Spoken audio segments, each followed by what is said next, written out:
Ayer domingo, el presidente de la República, Lenín Moreno, habló sobre los avances en el plano social y anticipó cambios económicos y políticos en su administración. Los anuncios los realizó en su primera entrevista con los medios privados y públicos. El mandatario también dijo que la proyección económica prevé un crecimiento del 2% para este año 2018 y negó rotundamente que se vaya a dar un paquetazo. El presidente Lenín Moreno abrió las puertas de Carondelet para sentarse y dialogar junto a periodistas de medios públicos y privados. En la cita denominada Ecuador Nuevo Rumbo, el jefe de Estado fue consultado sobre temas relacionados con la política nacional, la estabilidad de su gobierno, los ataques permanentes a su gestión y la consulta popular. Sí, la estabilidad que le estamos viviendo. Y no es mérito únicamente del presidente de la República, es mérito del pueblo ecuatoriano, que ha decidido dejar atrás el odio. Encontramos un país lleno de confrontación, lleno de odio, lleno de desesperanza, y estamos dando la vuelta, todos en conjunto. De aprobarse la consulta, Moreno aseguró que el Consejo de Participación Ciudadana de Transición será conformado por ciudadanos de reputación intachable. La verdad es que el Consejo de Participación Ciudadana y la selección de autoridades dejó bastante que desear. No tengo, créame usted, Estefaní, ningún interés en controlarlo. Lo he comprobado durante este tiempo en el cual he permitido que cada una de las instancias funcionen de manera autonómica y con independencia. Sobre la ley de plusvalía, señaló que esta ha dejado a mucha gente en la calle y en referencia al desempleo, reiteró que en 4 años se van a generar 500.000 plazas de trabajo. Lo importante es que lo estamos haciendo. Las buenas noticias, otra de las buenas noticias que hay que dar es que el desempleo se ha reducido en aproximadamente 4 décimas de punto, ha pasado del 5.2 al 4.6. Al ser cuestionado sobre la designación de María Alejandra Vicuña como vicepresidenta de la República, dijo: Yo confío plenamente y absolutamente en ella. Yo no, permítame no aceptar aquel criterio de que no es una de las mejores mujeres de la patria. Eso. María Alejandra Vicuña, una de las mejores mujeres de la patria. En el plano económico, el presidente explicó que la reciente colocación de $3.000 millones en bonos en los mercados internacionales se logró bajo mejores condiciones, una vez que el riesgo país descendió en 350 puntos. Y sobre los cambios en las políticas económicas, dijo que deben ser paulatinos y no drásticos. Si ve que las cosas no han dado resultado de una forma, pues hay que cambiar esa forma. No podemos pretender obtener un resultado mejor haciendo exactamente lo mismo. También hizo un llamado a los ministros para reducir el presupuesto general del Estado y con ello el déficit. Sobre el endeudamiento durante la administración anterior, aseveró: Nosotros encontraremos los culpables si es que la deuda ha sido contratada de manera ilegítima. Pero el Ecuador es un país serio. Es un país serio que tiene que cumplir con sus compromisos internacionales. Y eso es lo que va a permitir que los intereses de las futuros financiamientos sigan bajando. En la entrevista, el mandatario confirmó que la refinería del Pacífico será una realidad. Este 30 de enero ya tenemos la primera ronda de los inversionistas para la refinería del Pacífico. La refinería del Pacífico va a ser una feliz realidad, ahora sí, una feliz realidad en la provincia de Manabí. En el ámbito social, Moreno habló sobre las acciones emprendidas por su gobierno en estos primeros 7 meses de gestión. Destacó la entrega de 15.000 pensiones a personas de la tercera edad, el incremento del bono de desarrollo humano y el avance en la construcción del plan de viviendas Casa para Todos. Inclusive para poder acelerar más el proceso, nosotros el día 25 lanzaremos una gran convocatoria a todos los constructores del país para acelerar el proceso de construcción. Sobre política exterior se refirió a la revisión de las relaciones internacionales. No descartó analizar la posibilidad de buscar acuerdos comerciales con los Estados Unidos. La Alianza del Pacífico es una opción que hay que revisar. Un acuerdo, un tratado con los Estados Unidos también es una opción que hay que revisar. Los periodistas también consultaron sobre la situación de Julian Assange. El problema sigue latente. Cancillería está optando por otra forma de hacer las cosas. En este momento se va a solicitar la mediación de gente importante. En ese espacio de entrevistas, el primer mandatario también informó que entre este lunes o martes se conocerá el nombre de la persona que estará al frente del Instituto Ecuatoriano de Seguridad Social, en reemplazo de Richard Espinosa. Uvel Onofre, Telediario. El presidente de la República aseguró que no le preocupan los epítetos y los calificativos de sus detractores. Reiteró que una parte de la cirugía mayor a la corrupción está precisamente en la independencia de funciones. En el espacio de entrevistas, el jefe de Estado defendió la consulta popular y aseguró que los nuevos integrantes del Consejo de Participación Ciudadana serán personajes intachables que estén dispuestos a servir a su país.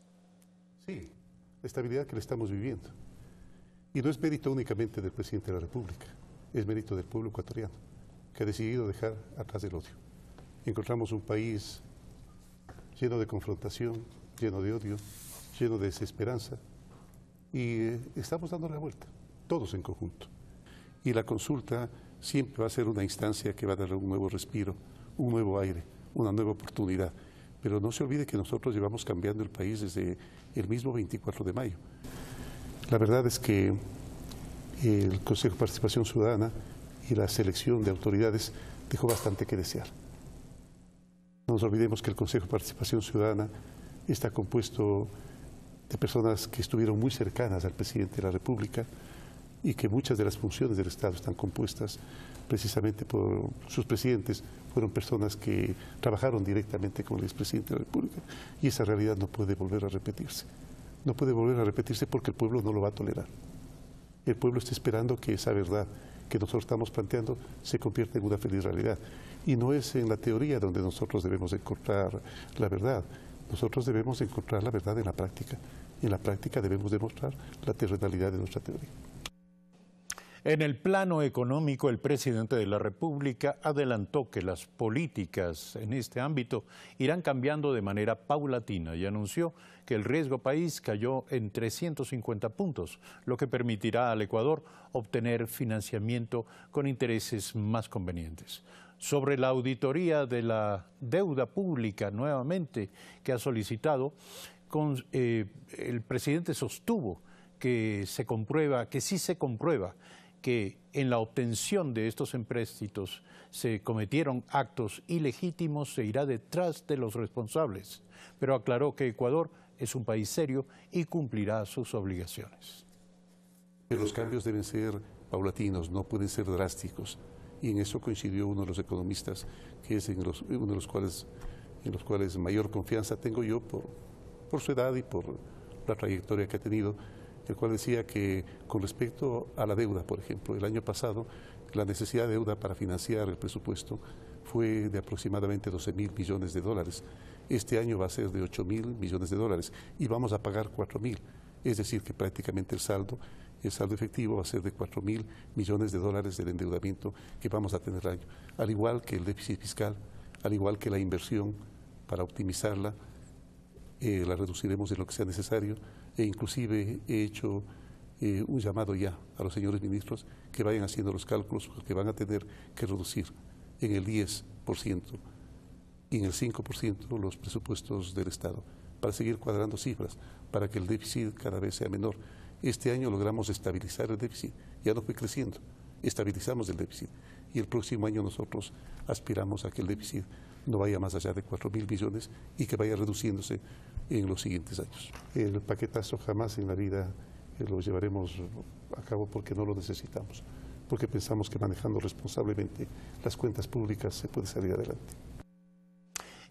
En el plano de las políticas sociales, el próximo 25 de enero, el gobierno lanzará una gran convocatoria a todos los constructores del país para acelerar el proceso de edificación de la misión Casa para Todos. En la entrevista con el presidente y con los medios de comunicación este domingo, el jefe de Estado también anunció su compromiso de pagar la deuda de 2.500 millones de dólares que mantiene el Estado con el IES.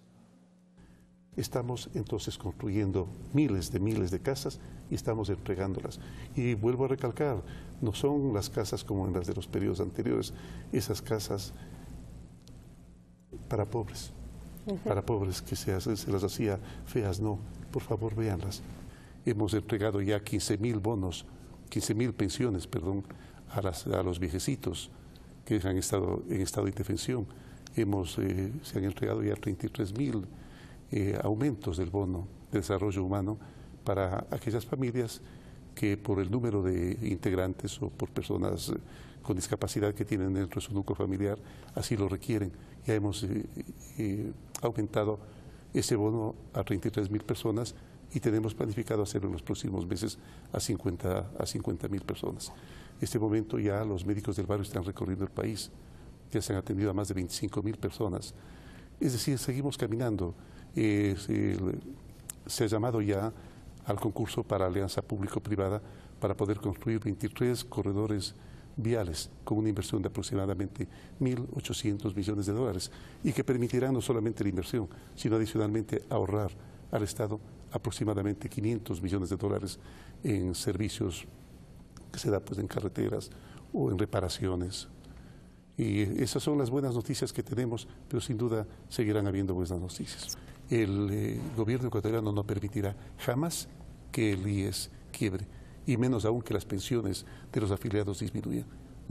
Ellos no tienen absolutamente por qué pagar si es que ha habido deficiencias, si es que ha habido gobiernos irresponsables en el pasado. De aquí al futuro nosotros vamos a tener la responsabilidad de asumir todo aquello que debemos al IES y lo pagaremos. Por supuesto, tendremos que integrar al presupuesto de cada año la parte correspondiente, porque mentiríamos si le dijera que en este momento podemos pagar la deuda en su totalidad, pero sí comprometernos a hacerlo a partir del próximo año. Eso sí podemos hacerlo. En la política internacional, Ecuador se plantea refrescar sus relaciones con los Estados Unidos. El jefe de Estado, Lenín Moreno, dijo que analizará la firma de acuerdos comerciales con esta nación norteamericana. Debemos refrescar nuestras relaciones internacionales. Buenas relaciones con todo el mundo. Respeto a la soberanía y a la autodeterminación de todos los países. Buena amistad con todos, absolutamente con todos. Nosotros debemos revisar nuestras relaciones internacionales y apuntar a aquellos países con los cuales nosotros le conviene más al Ecuador tener una buena relación. La Alianza del Pacífico es una opción que hay que revisar. Un acuerdo, un tratado con los Estados Unidos también es una opción que hay que revisar.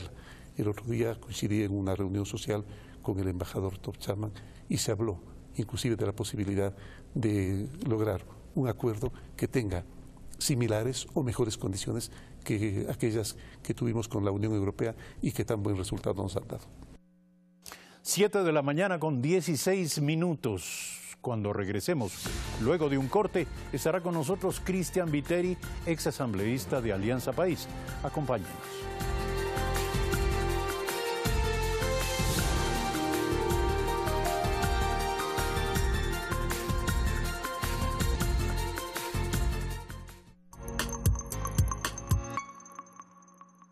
¡Qué bonito, compadre! ¿Qué cosa? Cuéntele, compadre. ¿Acaso no sabrá que en Ecuador TV se va a transmitir todititita la noticia del agro, pues? Oh, ¿ves? ¡Fortunato! Oiga, vea, tiene que irme a ajustar esa antena, porque ¿cómo voy a ver, pues? No tenga preocupancia, que por Pública FM también van a pasar las noticias. Oiga, eso sí que está bueno. Oiga, ¿qué están haciendo? Música, pues. Póngase Una música, música, pues, compadrita. compadre. Hoy no vamos a enterar. Tierra y Mar, las noticias del agro, de lunes a viernes 5:30, por Ecuador TV. Conoce a personas que asumen su destino. Hoy me van a realizar ecografía y rayos X de tórax. Afrontando desafíos de vida. Se preparan para un futuro donde ya se ven en los Juegos Olímpicos. Con realidades y recuerdos. Debido al impacto que recibió de las paredes derrumbadas sobre su cuerpo, Yajaira, de 22 años, perdió una de sus piernas. Somos Memoria. Sábados 13 horas.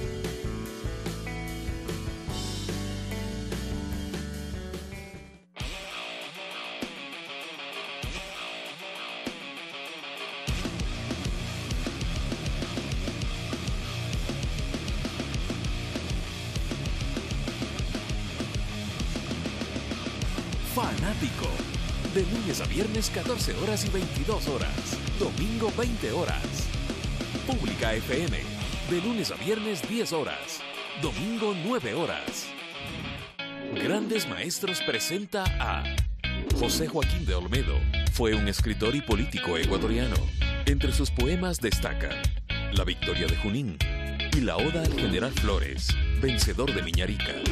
La pobreza. La pobreza es el menor de los males y son tan pocas las cosas que se necesitan para ser rico, que solo es pobre el que quiere serlo. Pensamientos para reflexionar. Grandes maestros.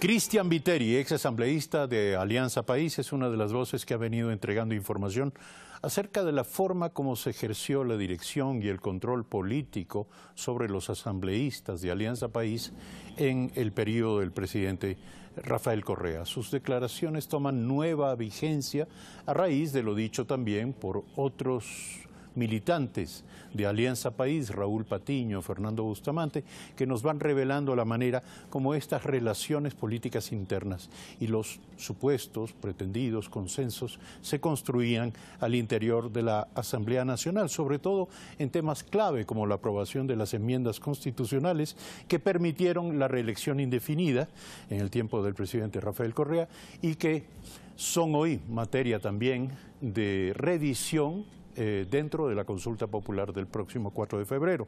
Cristian Viteri, bienvenido. Está en la ciudad de Guayaquil y vamos a dialogar con él.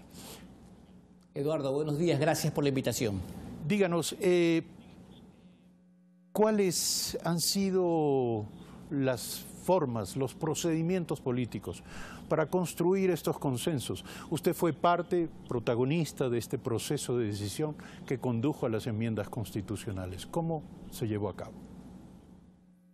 Bueno, el proceso de enmiendas fue un proceso en que no se le consultó al pueblo ecuatoriano. De alguna manera, los que votamos, porque yo soy uno de los 100 asambleístas que votamos, estuvimos de acuerdo en ciertas, digamos, postulados, especialmente de la reelección indefinida, no en cuanto a que pueda alguien ser reelecto varias veces, sino en cuanto al argumento que se le dé a la gente la oportunidad de elegir cuantas veces sea necesario un modelo que crean conveniente. Lamentablemente, los hechos posteriores, justamente a la aprobación de esa enmienda, lo que se pudimos descubrir nosotros mismos con la fiscalización, que fue la tremenda corrupción que hubo y sobre todo el abuso de poder, nos hizo dar cuenta que definitivamente fue un gran error y sobre todo el peor error fue no haberle consultado al pueblo ecuatoriano.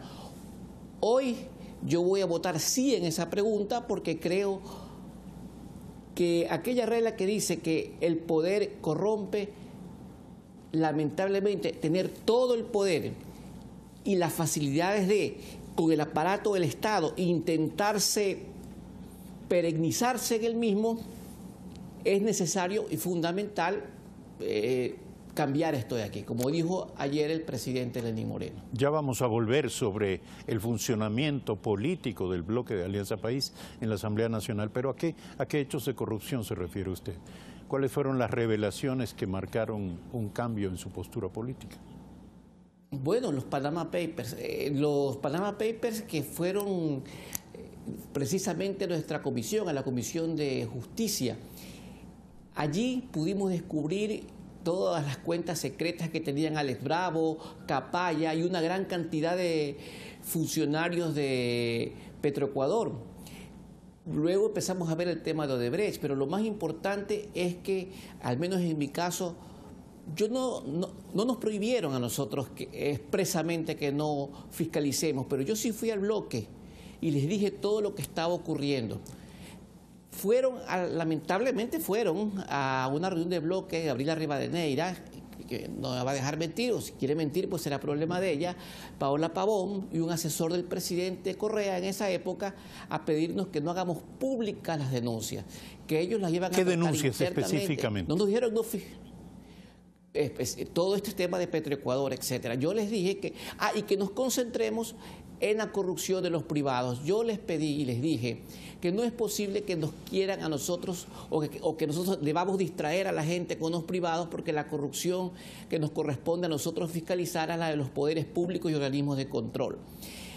En el mes de mayo empezamos estas denuncias En junio lo interpelamos a Carlos Pareja Yannuzeli el 8 de junio y a partir de ahí hicimos públicas estas denuncias que lamentablemente ocasionaron una animadversión dentro del movimiento. Yo fui llamado a varias reuniones con Paula Pavón, con Jorge Glajes, le conté todo, le entregué toda la documentación, se comprometieron ellos a combatir la corrupción. Lamentablemente, pues ahora vemos que el propio Jorge Glajes estaba involucrado en la misma y bueno, eso ocasionó la ruptura y que lo que no hizo, digamos, Raúl Patiño, que es soportar que venga Rafael Correa y le diga traidor, como me dijo a mí, y pida públicamente mi expulsión. Ahora, de lo que usted sabe, ¿el presidente Rafael Correa era informado de todo lo que estaba ocurriendo? Totalmente informado. Tan informado estaba que el propio Carlos Pareja Yannuzeli, el 8 de junio, cuando yo lo interpelo en asamblea y le hago ver todas las irregularidades de Petroecuador, él escribe un correo electrónico que el propio Correa lo muestra al país, y porque lo quiso probar por otro tema, lo quiso mostrar, luego lo bajó y luego lo volvió a subir. En ese correo, Capaya le dice: Rafael, sálvame, que la asamblea me quiere meter preso. El cabecilla de todo esto es Cristian Viteri. Y él le contesta: no te preocupes, Carlos, la asamblea no te puede meter preso, y le cambia de tema. En lugar de llamarme, y si uno de los asambleístas de su bloque está denunciando gravísimos actos de corrupción, preguntar de qué se trata. Lo que significa que dos cosas: o lo sabía perfectamente, o digamos, y espero que no sea así, algún tipo de involucramiento tenía en estos graves casos de corrupción. Pero ¿en qué momento, asambleísta Viteri, el presidente de la República toma la decisión de sí revelar, hacer público, no solo el presidente de la República, otros miembros del gobierno, hacer público el escándalo en torno al manejo, a la gestión de Capaya? Cuando llega la documentación ya se la habíamos dado meses antes, que había llegado por las fuentes de investigación que se habían realizado de la Asamblea y, por qué no decir la verdad, de los periodistas que hicieron esta investigación. Yo mismo se la entregué al señor vicepresidente de la República. ¿Por qué la hacen público? Porque llega la información oficialmente de Panamá. Pero el fiscal Galo Chiriboga, a quien yo pedí desde mayo del 2016 que debía dar un paso al costado porque él también estaba en los Panama Papers, le miente al país y le dice que el señor Carlos Pareja, que este informe que llega con todas las cuentas de Carlos Pareja Yannuzeli de fuera del país había llegado el 29 de septiembre y que el señor se había ido el 28 de septiembre fuera del país, cuando en realidad el informe llega el 26 de septiembre, tal como yo lo demostré con documentos certificados. Puse la denuncia en la Comisión de Fiscalización.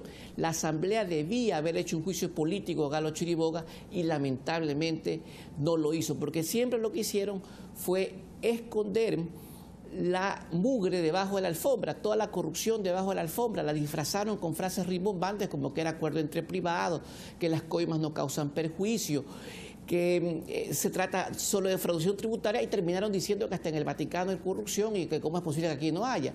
Entonces, siempre justificaron la corrupción para tratar de mantener un discurso de manos limpias que lamentablemente no existió y que se dio en el último periodo especialmente, lo que demuestra que la acumulación de poder, que ese abuso de poder es lo que nos llevó a eso. Por eso es que es fundamental dar herramientas a la ciudadanía para que exista alternabilidad y esto no contamine la democracia de un país.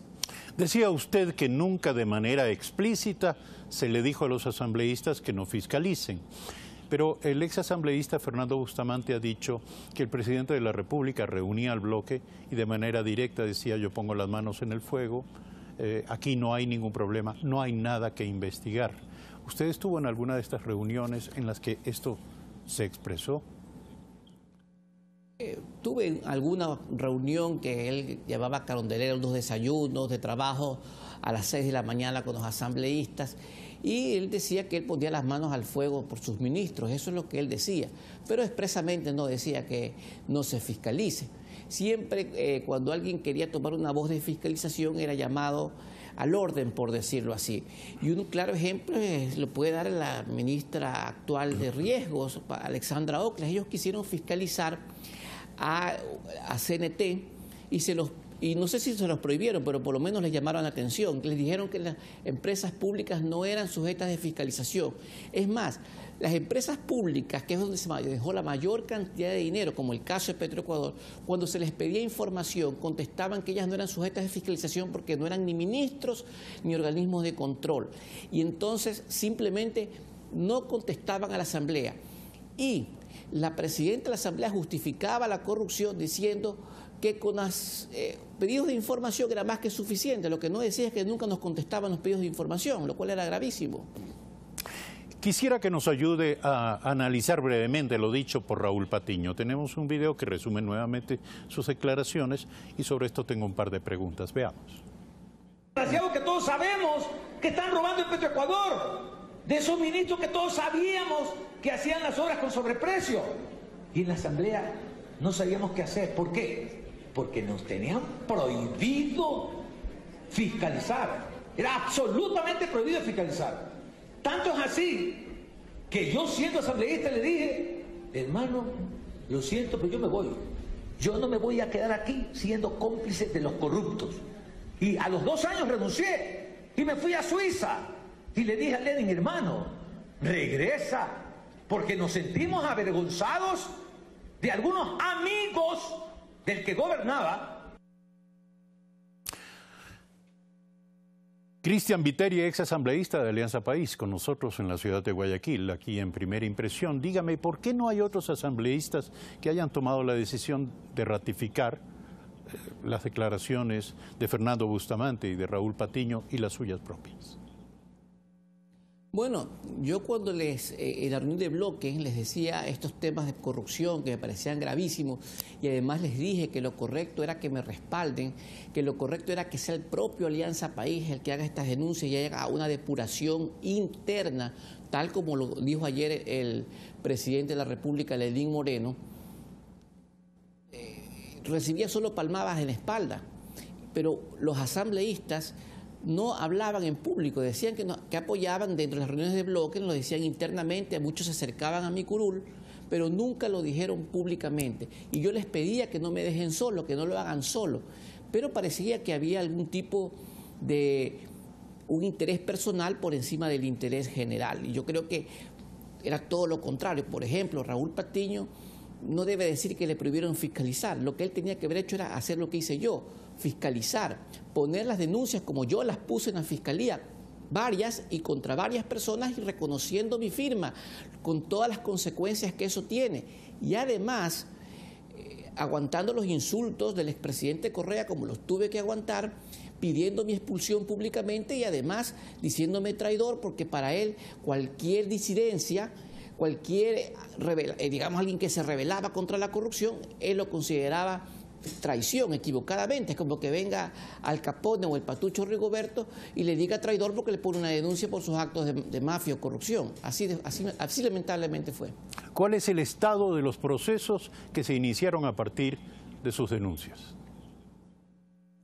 Bueno, a partir de que se lo interpela a Carlos Pareja formalmente, con documentos formales en la Asamblea, que además constan en el informe de la Comisión de Justicia el 9 de agosto, con mi denuncia el 2 de agosto, es que se pide la información fuera del país y llegan, y ahora están presos, no solamente él, sino a Calvo Piña, está preso Arturo Escobar Domínguez, bueno, está huido Arturo Escobar Domínguez y otras personas más. Ya estaba preso Alex Bravo, pero por un delito menor, ahora está por algunos otros delitos. Y empiezan otro tipo de investigaciones sobre otro tipo de casos que fuimos viendo. Lamentablemente el tiempo nos quedó corto, pero hubieron muchas investigaciones en curso. Por ejemplo, en una de las últimas denuncias que yo pongo en noviembre 25 del año 2016 y que me llaman recién a reconocimiento de firma el 4 de enero, porque hay que decir las cosas como son. Galo Chiriboga no quería fiscalizar nada, parecía que no existía Fiscalía del Estado en este país.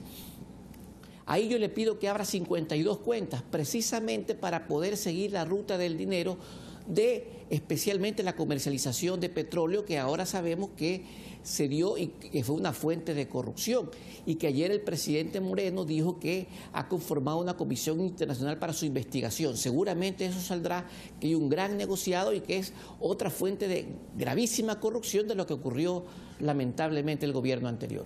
Desde Miami, en la Florida, Carlos Pareja Yanuseli, antes de entregarse a las autoridades de regresar al país, anunciaba que iba a hacer fuertes revelaciones acerca de las vinculaciones de Jorge Glass con los casos de corrupción de su conocimiento. Ha llegado al Ecuador y se sometió a este procedimiento de la cooperación eficaz. ¿Usted cree que Carlos Pareja Yanuseli ha dicho todo lo que sabe? No, yo creo que él no ha dicho todo lo que sabe. Yo creo que para hacer una colaboración eficaz tiene que incriminarse, porque eso es lo que corresponde, como hicieron los empresarios que actuaron como intermediarios en el caso de Brecht y que fueron sentenciados a 1 año 4 meses nada más gracias a su colaboración eficaz. Yo creo que Carlos Pareja Yanuseli no está haciendo eso y ojalá no esté negociando como lo hizo Alex Bravo. Alex Bravo ha negociado solamente permanecer él en la cárcel a cambio de que su familia no esté involucrada. ¿Por qué? Porque pusieron a su suegro, a su hermana y a una serie de familiares, en el caso de Alex Bravo, a su propia esposa, en estas compañías que terminaban siendo lavadoras de activos. En el caso de Carlos Pareja Yanuseli tiene a sus propios hijos, tiene a su hermana e incluso a su suegra, y fue muy presionado con su suegra, una señora de 80 y pico de años, quien en realidad no tenía nada que ver, porque que era la única que no tenía nada que ver, porque le encuentran unos dineros, $50.000 en la casa, y la condenan a ella por lavado de activos. Y bueno, digamos, de cierta forma lo presionan y lo obligan a venir, pero por lo visto, yo al menos lo que veo es que él no está diciendo todo lo que sabe y está logrando el objetivo, que es dejar a su familia fuera, lo cual me parece bien. Yo creo que incluso debería darse el indulto a la familia, que ya se sabe que no tiene nada que ver, que es involucrada por él, pero a cambio que él diga todo lo que sabe, comente todo lo que sabe y entregue las pruebas, que es lo más importante. Asambleísta Viteri, díganos, ¿cuál es su situación política? ¿En qué condición está usted? Hoy se encuentra a favor del sí en la consulta popular. ¿Tiene usted algún género de vinculación política con el actual gobierno? Ninguno. No tengo ninguna vinculación con el actual régimen, pero sí estoy recorriendo los barrios, los que alguna vez me eligieron asambleísta. Estoy recorriendo Guayaquil, Durán y algunos cantones cercanos de donde yo vivo, haciendo capacitación sobre por qué hay que votar sí en las 7 preguntas. El sí en realidad es un sí contra la corrupción, como lo dijo ayer el presidente de la República. El sí es para evitar el abuso de poder, el sí es a favor de nuestros niños. Vea usted, casi 800 casos de violación que fueron puestos en expedientes administrativos, pero nunca fueron a donde debieron ir, que es a la Fiscalía. Ese tipo de cosas van a cambiar. Usted le preguntó ayer al presidente Moreno cuáles eran sus principales ejes de gobierno. Él dijo recuperar la libertad. Y una de las formas fundamentales de recuperar esa libertad es votando sí a las 7 preguntas. Por lo tanto, recuperar la verdadera libertad de los ciudadanos está en cada uno de los ciudadanos, votando sí. Y eso es lo que estamos haciendo políticamente, haciendo una campaña desinteresada, puerta a puerta, para lograr que y por redes sociales también, para que la gente vote sí, pero sabiendo que está votando por sí mismo, no por ningún político, no está votando por si el gobierno es bueno o es malo, eso ya habrá tiempo de analizarlo. No está votando por Correa contra Correa, no, está votando por su futuro, por un mejor futuro, o por tener lo que tenemos ahora, que es restricción, que, digamos, el legado que se dejó, que son restricción de ciertas libertades, organismos de control que protegen la corrupción y que lamentablemente hoy por hoy garantizan impunidad. Lo que queremos nosotros es que no haya impunidad contra toda la grave corrupción que hubo y sobre todo darle las armas al presidente Moreno para que pueda combatir la corrupción y recuperar la mayor cantidad de recursos que se robaron producto de la corrupción, lamentablemente, en el gobierno anterior. Gracias, Cristian Viteri, exasambleísta de Alianza País, desde nuestro estudio en la ciudad de Guayaquil. Vamos a hacer un brevísimo corte y regresaremos con un tema que interesa a todos. La H1N1, la nueva cepa de la influenza, de la gripe que está atacando fuertemente a nuestro país. Regresamos en un instante.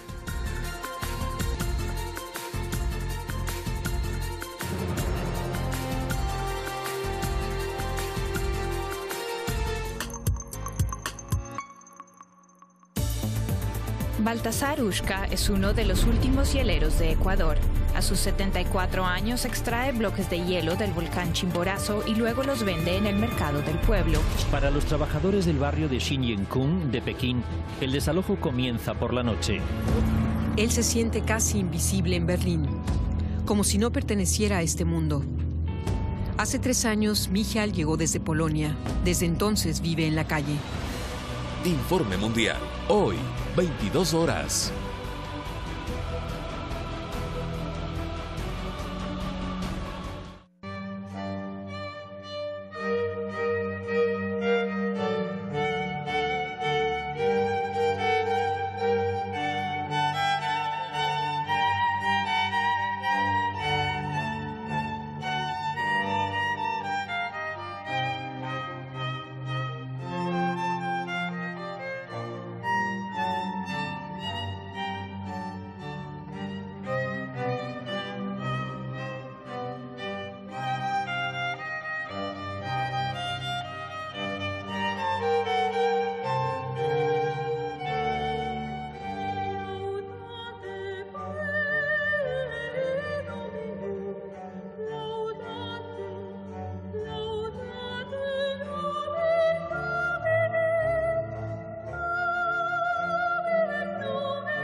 Vamos a introducir el tema de nuestro próximo diálogo. Pichincha es la provincia donde se registra el 87% de casos de influenza. A la fecha, el número reportado por el Ministerio de Salud casi llega a los 300, mientras ya se contabilizan 9 fallecidos. La primera semana de enero, alrededor de 70 alumnos de una escuela en el Valle de los Chillos, en Quito, no fueron a clases. Ante la novedad, las autoridades se pusieron en contacto con cada uno de los padres de familia y confirmaron que los menores presentaban síntomas de influenza. Desde noviembre pasado, el Ministerio de Salud inició una campaña de vacunación a mujeres embarazadas, niños de 6 a 59 meses de edad y a los adultos mayores de 65 años de todo el país. La medida pone en énfasis en Pichincha, donde se registran el 87% de los casos. La edad de uno y por estas gripes que están viniendo, Entonces hay que prevenir. Creo que es muy importante que la población tenga conocimiento de que la salud es preventiva y no post ante un problema de salud que se les vaya generando. La última actualización del Ministerio de Salud con corte 17 de enero nos muestra que el número de enfermos va en aumento, 289 casos para ser exactos. De ese total, 258 corresponden al virus AH1N1, 24 al H3N3 y 7 por influenza tipo B. Lamentablemente ya son 9 los fallecidos, aunque en el informe no se especifica qué tipo de influenza les causó la muerte. A veces no hay dinero para la medicina, para los doctores, entonces esto es muy importante. Los especialistas recuerdan que la influenza es una enfermedad endémica con alta capacidad de transmisión, en la que el 90% de los afectados presentan síntomas leves o son asintomáticos y solo un 10% presentan síntomas severos que podrían requerir hospitalización. La vacunación gratuita está disponible en todos los establecimientos de salud del país. El Ministerio del Ramo estima que este año la recibirán 3,9 millones de personas. Ubelonofre, Telediario. Antes del diálogo veamos algo que nos interesa a todos. Revisemos algunas recomendaciones para prevenir o evitar el contagio de la influenza. El virus de la gripe viaja en el aire. Para no contagiarse es importante evitar sitios de mucha concentración de personas, espectáculos, auditorios cerrados, etc. Si hablamos ya del H1N1, como cualquier otra virusa, se presenta principalmente por vía respiratoria. Además hay que lavarse las manos constantemente con agua y jabón. Recuerde, use gel desinfectante de manos. Al toser o estornudar debe cubrirse la nariz y la boca con un pañuelo desechable o papel higiénico. Si no lo tiene a mano, tápese con el ángulo interno del codo. Precisamente para evitar la transmisión. 5 grupos son prioritarios para vacunarse: mujeres embarazadas, menores de edad de entre 6 meses y 5 años, adultos mayores, personal de salud y pacientes con inmunodepresión. En otros pacientes pasará como una gripe muy leve. Los síntomas más comunes son fiebre, dolores musculares, cansancio extremo y tos seca. Que se den los adecuados permisos laborales para que estas personas puedan guardar reposo. Es importante no automedicarse, pues algunos productos simplemente disimulan u ocultan los síntomas. Una complicación puede ser mortal. Daniel Montalvo, Telediario. Una complicación puede ser mortal, nos dice Daniel Montalvo. Está con nosotros el doctor Ronald Cedeño, director nacional de Estrategias de Prevención y Control del Ministerio de Salud. Bienvenido, doctor. ¿Qué tan grave es este brote de gripe AH1N1? Buenos días. En realidad, el H1N1 o la influenza H1N1 es una enfermedad estacional que cada año la venimos registrando en el Ecuador, como influenza en general. Cada año hay una cepa diferente, puede ser en algunos años que rote la cepa H1N1 como está ocurriendo este año, en otros años puede rotar la cepa AH3N2 o la influenza tipo B. Pero finalmente cada año el país pasa por este brote estacional de influenza, que prácticamente es un brote esperado, es un brote que hasta la fecha y con los datos que tenemos hasta la fecha sigue un comportamiento habitual, un comportamiento esperado dentro de lo que se viene registrando en los últimos años. Si estamos frente a un virus mutante, ¿qué tan efectivas son las vacunas que se están aplicando? Bueno, la vacuna cada año recibe una cierta modificación. De hecho, a partir de la pandemia de H1N1 que vivimos hace algunos años atrás, la Organización Mundial de la Salud lidera un proceso anual de revisión del virus, de la variación o mutación del virus que va a rotar el siguiente año. Entonces, cada año se fabrica una vacuna considerando la cepa que va a rotar para tener mejores efectos en la población. ¿Cuáles son los síntomas, doctor, que le interesa a nuestros televidentes y a todos? ¿Cuáles son los síntomas de alarma de una gripe común que pueda derivar en H1N1? Bueno, como escuchamos en los reportajes anteriores, la influenza en un 90% tiene síntomas leves o puede ser incluso sintomática. Solo el 10% de los casos puede presentar síntomas de gravedad. Estos síntomas de gravedad son fiebre intensa mayor a 38 grados centígrados, dolor articular, dolor de garganta y tos intensa, y puede haber taquipnia para la edad, que es una respiración aumentada que puede medirse por considerando la frecuencia respiratoria para la edad de la persona o la saturación de oxígeno menor a 90%. No todos los pacientes fallecen de esta gripe. ¿Cuáles son los grupos vulnerables? No todos los pacientes fallecen. Tenemos solamente de ese 10% de pacientes que tienen criterios de gravedad, apenas el 4 al 7% de ese 10% fallece. ¿Cuáles son aquellos pacientes que son considerados como pacientes de riesgo, como pacientes que tienen alguna dificultad y que pueden fallecer? Serían los pacientes que tienen alguna enfermedad crónica, pacientes mayores de 65 años, niños entre 6 meses a 5 años, y bueno, el personal de salud que está dentro de las personas que están expuestas a la enfermedad por el tema de la atención directa al paciente, son aquellos que tienen mayor riesgo y por tanto los que está enfocada la campaña de vacunación. ¿Cómo saber cuándo la automedicación va a trabajar en contra de la salud de las personas? Y lo digo porque todos, cuando sentimos los primeros síntomas, inmediatamente acudimos a eso, a la automedicación. Nadie va por una gripe al médico. La pregunta es, ¿en qué momento hay que entender que la automedicación puede ser perjudicial? Bueno, la automedicación realmente tiene efectos, los efectos adversos de la automedicación es enmascarar los síntomas u ocultar los síntomas. Entonces eso hace que el paciente no tenga unos síntomas floridos, unos síntomas tan visibles en cuanto a cuando ya comienza a desarrollar la enfermedad. Ahora, en nuestro país los antigripales se encuentra prohibida su venta libre, entonces solamente se venden por receta médica.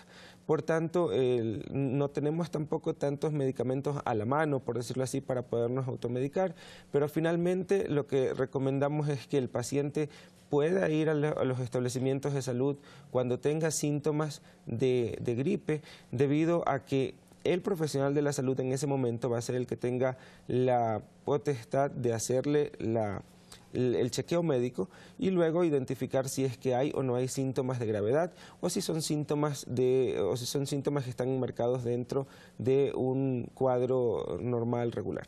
Entendemos, doctor, que son relativamente pocos los establecimientos de salud donde se puede hacer la prueba de la gripe H1N1. Esto no implica enormes molestias e incluso limitaciones para saber en qué medida hay un avance real de esta epidemia.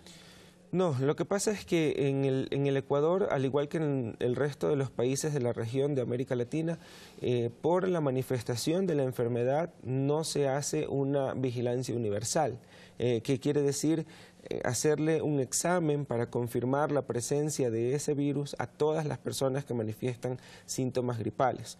Lo que se hace es una vigilancia centinela.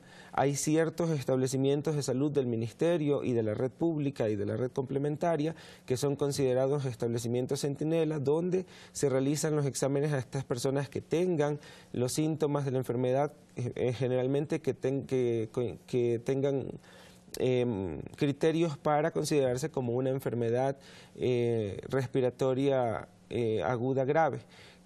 Y luego tenemos lo que se conoce como los casos inusitados, que son aquellos que dentro de los demás establecimientos que no son considerados establecimientos centinela, se hace también la valoración o se envían las muestras para realizar los exámenes de laboratorio a aquellos que están fuera de los grupos de riesgo, que no deberían de tener síntomas de gravedad porque deberían de responder normalmente a la presencia del virus y que presentan síntomas que están fuera de lo común. Entonces a estos casos se los conoce como casos inusitados y a ellos también se les envía a hacer las muestras de laboratorio. Son estos dos tipos de vigilancia que se mantienen, solo vigilancia centinela en los establecimientos de salud ya predeterminados y los inusitados de manera universal. Con eso se saca la incidencia del virus o la rotación del virus, porque debemos de considerar que estamos hablando hablando de que la vigilancia se realiza sobre el 10% de los casos que presentan síntomas de gravedad y no sobre los casos que tienen síntomas regulares o comunes. Pero es evidente que las noticias están causando alarma en las personas y muchas personas acuden a los centros de salud para hacerse el examen, para verificar si la gripe que padecen se trata de H1N1. ¿Qué decirles? Bueno, finalmente lo que la comunidad tiene que saber es que el tratamiento, tanto para la H1N1 o para cualquier otro tipo de influenza, es un tratamiento sintomático y poco tiene que ver el tema del diagnóstico definitivo de esta cepa viral, sea H1N1, sea H3N2 o sea influenza tipo B, tienen exactamente el mismo tratamiento. Por tanto, a nosotros no nos preocupa tanto como Ministerio de Salud Pública de manera inmediata tener el diagnóstico, ya que el tratamiento sigue siendo el mismo por cualquier tipo de influenza. El diagnóstico a nosotros más nos sirve por un tema de notificación más que por la acción o la conducta que deba de tener el profesional posterior al diagnóstico. Hablando de otros países, ¿esta es un brote solo en el Ecuador o también tiene incidencia en países vecinos? No, tenemos también casos de H1N1, la circulación de esta misma cepa viral en países vecinos. Hay una alta circulación en Colombia, también hay una considerable circulación en Perú, entre otros países de la región. Recordamos que cuando se produjo la alarma inicial sobre la aparición de la H1N1, se decía que había lugares especialmente propicios para la divulgación del virus y para el contagio. Uno de ellos era los aviones, los vuelos internacionales. ¿Esto sigue siendo así? Bueno, todos los espacios cerrados donde haya mucha acumulación de personas, donde no haya una circulación abierta de aire, pueden ser espacios propicios para la propagación del virus, porque finalmente es un virus respiratorio, es un virus de contacto, donde aquella persona que tiene el virus en su cuerpo, que estornuda, que tose y que no se cubre adecuadamente la boca y la nariz al toser, tiende a propagar el virus en el espacio que está a su alrededor, y si a su alrededor hay más personas, es más probable la propagación. Los casos de los 9 fallecidos, ¿cree usted que señalan o marcan una tendencia creciente en la propagación del virus? No, señalan no una tendencia creciente. Creo que ya hemos dado ese salto de pasar a conocer la enfermedad por los fallecidos, sino más bien por los casos. Pero sí lo que nos marca es el tema de conocer que aún tenemos pacientes que pueden fallecer por H1N1, personas que pueden fallecer por esta o por cualquier otro tipo de influenza y que generalmente corresponden a lo que ya veníamos diciendo y a lo que hemos enfocado como Ministerio de Salud Pública. Todos los casos de los fallecidos o en su gran mayoría corresponden a personas de grupos de riesgo, que son las que tienen mayor posibilidad de complicarse y de fallecer. Entonces, por eso, más que guiarnos por el dato para ver una tendencia o no al crecimiento de la enfermedad, que finalmente estamos dentro de lo esperado, que finalmente esperamos como Ministerio de Salud Pública que aún sigan por unas semanas aumentando un poco los casos hasta llegar a finales del mes de enero al pico máximo y que luego comienza a descender, como ha sido el comportamiento normal de la enfermedad, es el tema de saber que finalmente estamos enfocando las acciones hacia los grupos adecuados, porque el tema de avanzar con las campañas de vacunación, el tema de tener... Eso le iba a preguntar, ¿hay suficientes vacunas? Sí, tenemos una cantidad de 3.950.000 vacunas en el Ecuador, con eso cubrimos toda la población de riesgo, por eso más bien el mensaje sería hacia la comunidad en general de que no es una enfermedad que requiera la inmunización de toda la población, requiere la inmunización de aquellas personas que tienen marcadas debilidades en su sistema inmune, que son las personas que consideramos dentro de los grupos de riesgo. Por ello, la vacunación está prevista para estos grupos, que son quienes tienden generalmente a enfermar y morir. Gracias, doctor. Muy útil lo que nos está diciendo. Ronald Cedeño, director nacional de Estrategias de Prevención y Control del Ministerio de Salud. Gracias por aceptar la invitación a Telediario Primera Impresión. Y gracias a ustedes, amigos, por seguirnos hasta esta hora. Son las 7 de la mañana con 58 minutos. Les esperamos mañana a partir de las 6:55 de la mañana. Tengan una buena jornada.